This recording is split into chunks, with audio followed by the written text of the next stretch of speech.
ओम श्री साई राम। भगवान श्री सत्य साईं बाबा जी के शतवर्ष जन्मोत्सव पर शत शत नमन के साथ आज दैनिक साधना के 17वां दिन। भगवान बाबा जो हमें दैनिक साधना के लिए संकल्प लेने के लिए अपने जीवन में उतारने के लिए दिए हैं, आज का विषय है प्रशंसा और निंदा। स्वभाव ही उच्च ज्ञान है।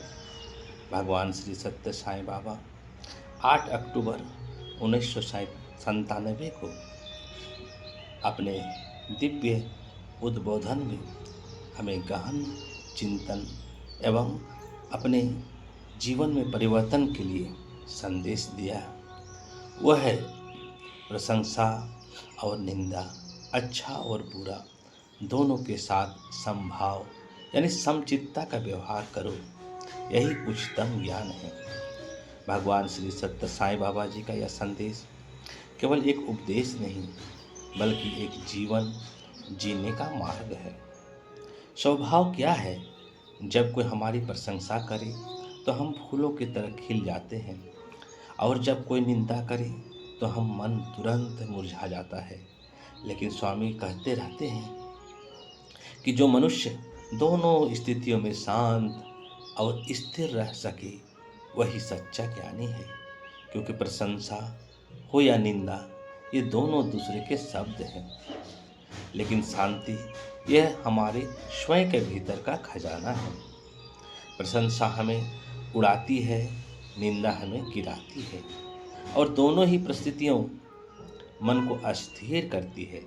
स्वामी चाहते हैं कि हम इन दोनों से ऊपर उठें और अपने भीतर के दिव्य स्वरूप को पहचानें।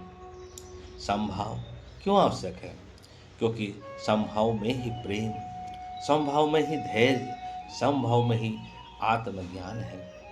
स्वामी हमें कहते हैं, जिस दिन तुम्हें किसी की निंदा से दर्द नहीं होगा और किसी की प्रशंसा से अहंकार नहीं होगा, उस दिन समझ लेना तुम साईं के मार्ग पर चल पड़े हो।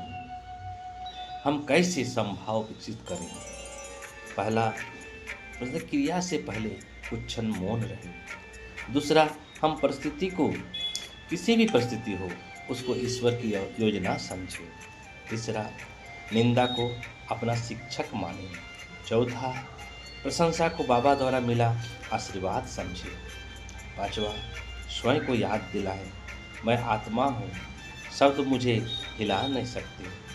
आज का संकल्प हम सभी प्रतिज्ञा लें कि बाबा आप मुझे वह शक्ति दें कि मैं प्रशंसा और निंदा दोनों में समभाव रख सकूं। भगवान श्री सत्य साईं बाबा की दिव्य लीला एक प्रेरक कथा जो सच्ची घटना पर आधारित है। निंदा को आशीर्वाद में बदल देने की स्वामी की लीला। एक बार की बात है, पुट्टपर्ती में एक ग्रामीण व्यक्ति स्वामी के दर्शन के लिए आया। वह कई वर्षों से स्वामी को नहीं मानता था, बल्कि लोगों के सामने आलोचना ही करता था। कहता था, ये चमत्कार करेंगे, लोग यूं ही भ्रम में पड़े। एक दिन उनके परिवार में बड़ा संकट आया। उसकी छोटी बेटी अचानक बहुत गंभीर बीमार हो गई। डॉक्टरों ने हाथ खड़े कर दिए और कहा, अब केवल प्रार्थना ही सहारा है। उस व्यक्ति की पत्नी स्वामी का भक्त थी।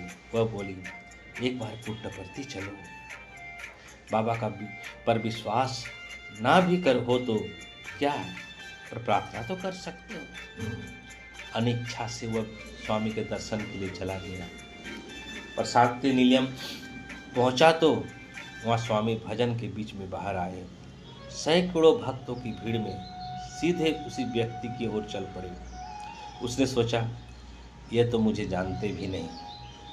स्वामी उसके पास पहुंचे और मुस्कुराकर बोले, निंदा अच्छी है, वो भी भीतर की धूल को साफ कर देती है, पर अब तुम्हारा हृदय साफ हो चुका है, तुम्हारी बेटी ठीक हो जाएगी।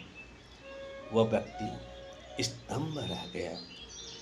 उसने तो कभी स्वामी से कुछ कहा ही नहीं, लेकिन स्वामी को उसके मन का सब पता था। उसी शाम उसे पत्नी को फोन आया, बेटी की हालत अचानक सुधर रही है।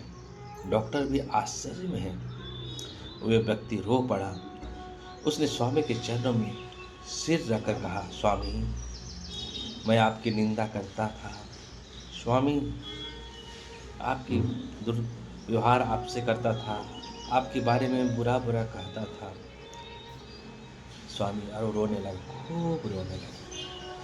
स्वामी केवल मुस्कुराया और बोले, बेटा, तुम्हारी निंदा भी मेरे लिए भजन ही थी। मैं शब्द नहीं, हृदय देखता हूँ। उस दिन उस व्यक्ति ने जाना कि साईं की करुणा इतनी विशाल है कि वह निंदा को भी कृपा में बदल देते हैं और प्रशंसा से कभी अहंकार नहीं करते।